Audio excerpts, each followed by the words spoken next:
Hi boys and girls, it's Miss Amy and I'm here to read Roald Dahl's James and the Giant Peach, chapters 36 and 37 with you. Boys and girls, remember Miss Amy does not own the rights to Roald Dahl's book, but she does own the book and she's glad she can share it with you.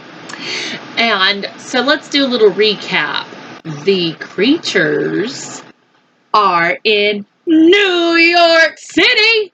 Get a rope. Anyways, and the people of New York are fairly frightened because they think that the peach is a bomb. So there was this airplane and it flew by and it started cutting the silk strings off of the peach and the seagulls, and now the peach is beginning to land, and it looks like chapter 36 is real short, but chapter 37 is long, so bear with me. I will try to read it as quickly and as entertaining as I can, and it looks like there's a lot of singing, so you get to make fun of Miss Amy today. Ooh, ooh, ooh, ooh. Be nice. Chapter 36.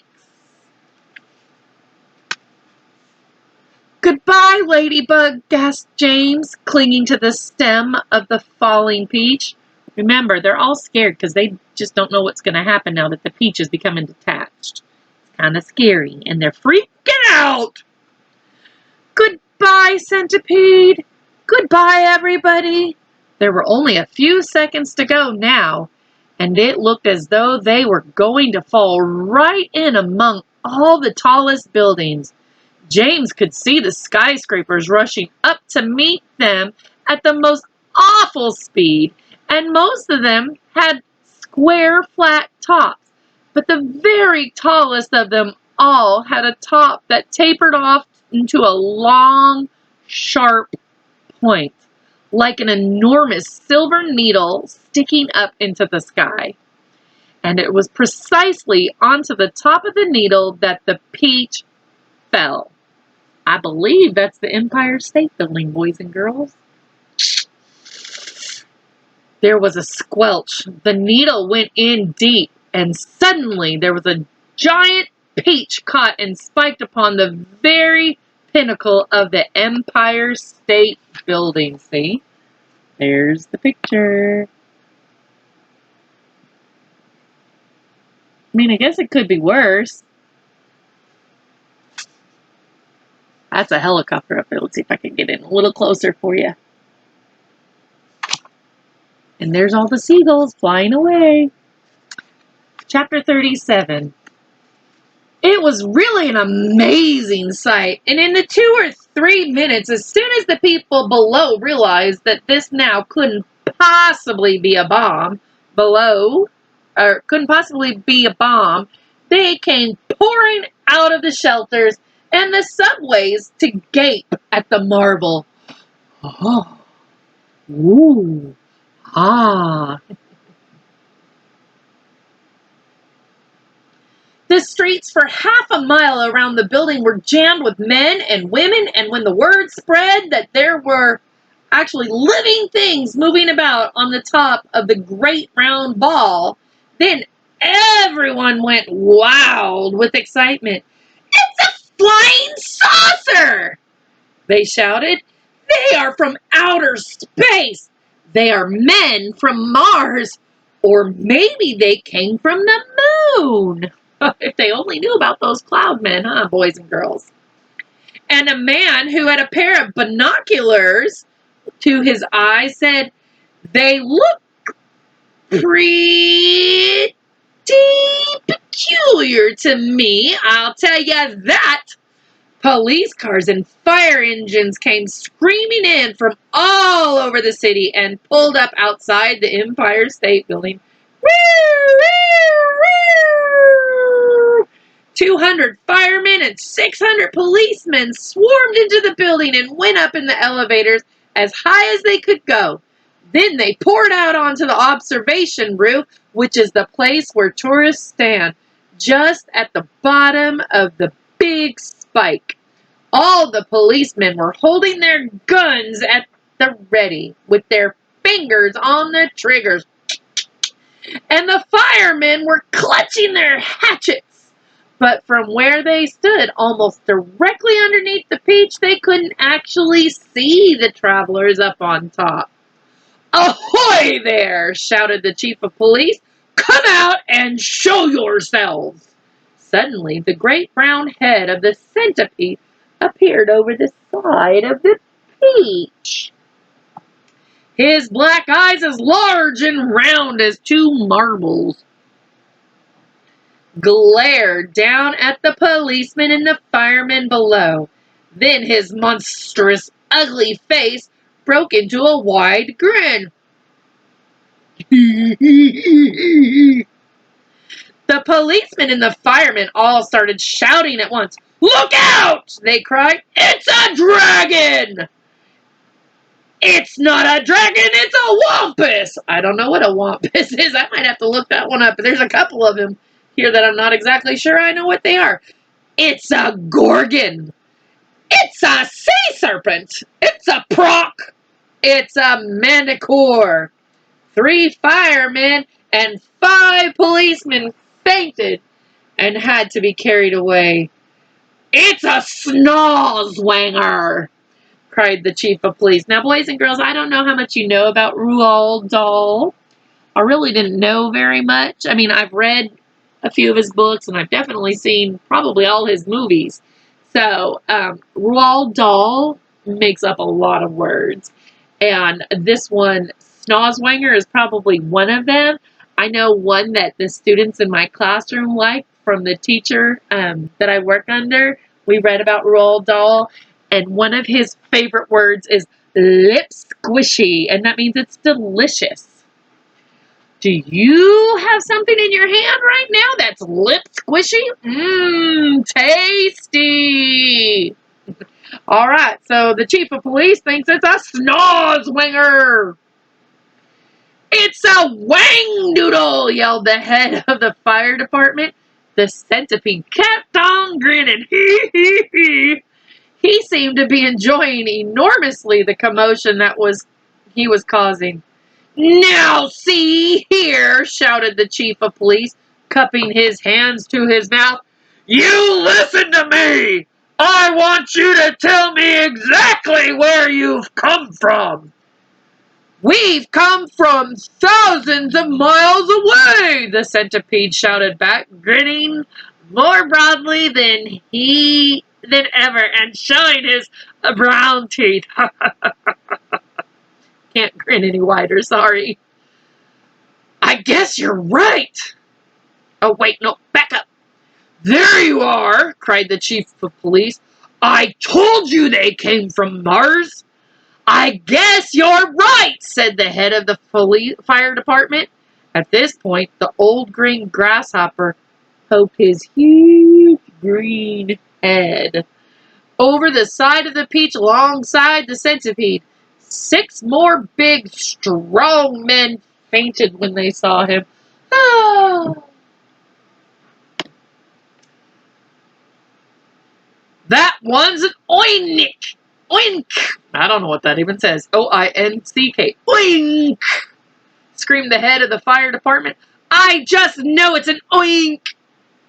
"Or a cockatrice!" yelled the chief of police. "Stand back, men! It may jump down on us any moment." "What on earth are they talking about?" the old green grasshopper said to the centipede. "Search me," the centipede answered, "but they seem to be in an awful stew about something." Then Miss Spider's large, black, murderous-looking head, which to a stranger was probably the most terrifying of all, appeared next to the grasshoppers. "Snakes and ladders!" yelled the head of the fire department. "We're finished! It's a giant scorpula!" "It's worse than that!" cried the chief of police. "It's a vermicious nid! Oh, just look at its vermicious, gruesome face!" "Is that the kind that eats fully grown men for breakfast?" the head of the fire department asked, going white as a sheet. I'm afraid it is, the chief of police answered. Oh, please! Why doesn't someone help us to get down from here? Miss Spider called out. It's making me giddy. This could be a trick, said the head of the fire department. Don't anyone make a move until I say. They're probably got space guns, muttered the chief of police. But we've got to do something, the head of the fire department announced grimly. About 5 million people are standing down there on the streets watching us. Then why don't you put up a ladder, the chief of police asked him. I'll stand at the bottom and hold it steady for a while. You go up and see what's happening. Thanks very much, snapped the head of the fire department. Soon there was no less than 7 large, fantastic faces peering down over the side of the peach. The centipedes, the old green grasshoppers, Miss Spiders, the earthworms, the ladybugs, the silkworms, the glowworms. And a sort of panic was beginning to break out among the firemen and the policemen on the rooftop. Well, hello, let's just send out James. Come on now, common sense, people. All right, moving on. Then, all at once, the panic stopped, and a great gasp of astonishment went all around, for now a small boy was seen to be standing up there beside the other creatures. His hair was blowing in the wind, and he was laughing and waving and calling out, "Hello, everybody! Hello!" For a few moments, the men below just stood and stared and gaped. They simply couldn't believe their eyes. "Bless my soul!" cried the head of the fire department, going red in the face. "It really is a little boy, isn't it?" "Don't be frightened of us, please," James called out. "We're so glad to be here." "What about those others beside you?" shouted the chief of police. "Are any of them dangerous?" Now here's a picture of the policemen and the firemen all frightened and fainted. Look how big their eyes are. Ooh! Of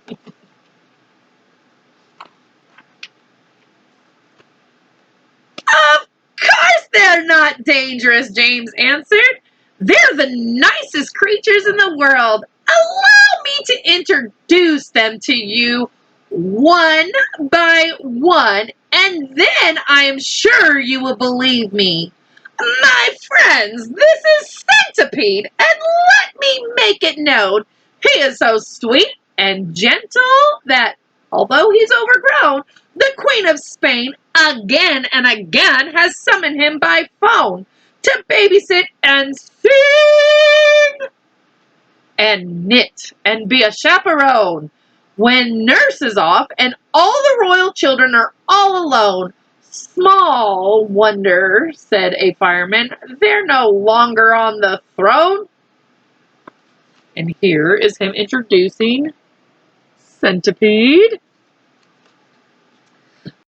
Earthworm, on the other hand, said James, beginning to expand, is great for digging up the land and making old soils newer. Moreover, you should understand he would be absolutely grand for digging subway tunnels and for making you a sewer. The earthworm blushed and beamed with pride. And here is James. And the earthworm. Look at that cute hat. I don't know what he has sunglasses on for. He's supposedly blind. I don't know. Maybe the sunlight hurts his eyes. I don't know. Miss Spider clapped and cheered and cried. Could any words be more truer? And the grasshopper, ladies and gents, is a boon in millions and millions of ways. You have only to ask him to give you a tune, and he plays and he plays and he plays. As a toy for your children, he's perfectly sweet. There's nothing so good in the shops. You've only to tickle the soles of his feet, and he hops and he hops and he hops. He can't be very fierce, exclaimed the head of all the cops. And there we There was a have glitch. the Try again in a great few seconds. old green grasshopper. As you can tell, my Google tried to talk to us too. Ignore her. She's malfunctioning, of course. Moving on. And now, without excuse, I'd like to introduce this charming glowworm, lover of simplicity. She is easy to install, only your ceiling or your wall. And although this smacks a bit of eccentricity, it's really rather clever, for therefore you will never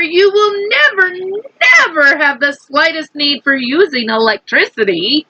At which no less than 52 policemen cried, if this is true, the creature, I'll get some fabulous publicity.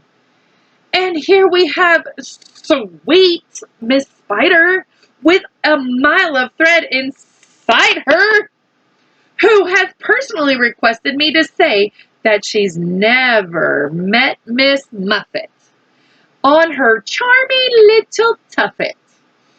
If she had, she'd not have frightened her away. Should her look sometimes alarm you, then I don't think it would harm you to repeat at least 100 times a day, I must never kill a spider. I must only help and guide her. And there's Miss Spider and James. I should be doing this really. And invite her in the nursery to play. The police all nodded slightly, and the firemen smiled politely. And about a dozen people cried, "Hooray!" And here's my darling ladybug, so beautiful, so kind. My greatest comfort since this trip began, she has 400 children, and she's left them all behind. But they're coming on the next peach if they can, the cops cried. She's entrancing. All the firemen started dancing. Woo! Dance, dance, woo, woo, woo. Dance, dance, woo, woo, woo. And the crowds all started cheering to a man. And now let me show you Ladybug before I move on. And now the silkworm. James went on, whose silk will bear comparison with all the greatest silks there are in Rome and Philadelphia.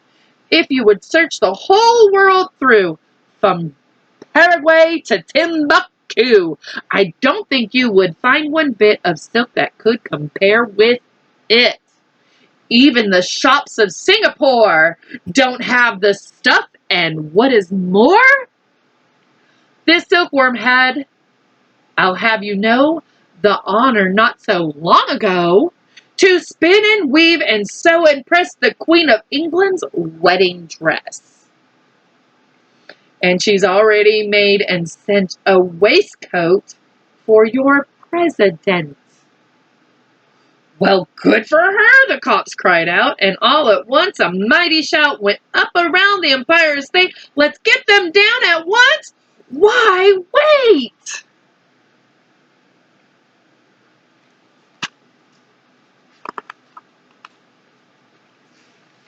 And that is the end of chapter 37, and you're going to have to wait for chapter 38. Ooh, I was a poet and didn't know it. Oh, boys and girls, I am so sorry. Things are starting to look up for James and the creatures on the giant peach.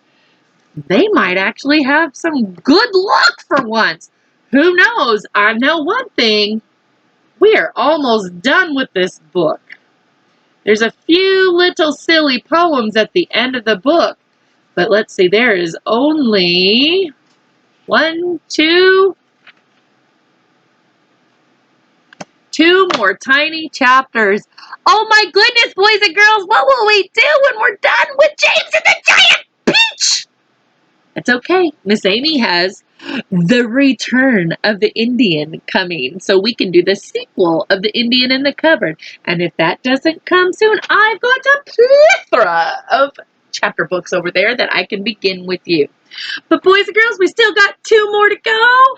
And let's just be like James and not give up hope. And hey, he really loves his friends, doesn't he? He speaks very kindly of his friends. They didn't panic, and they announced everyone, and now everybody's excited. Don't give up, boys and girls.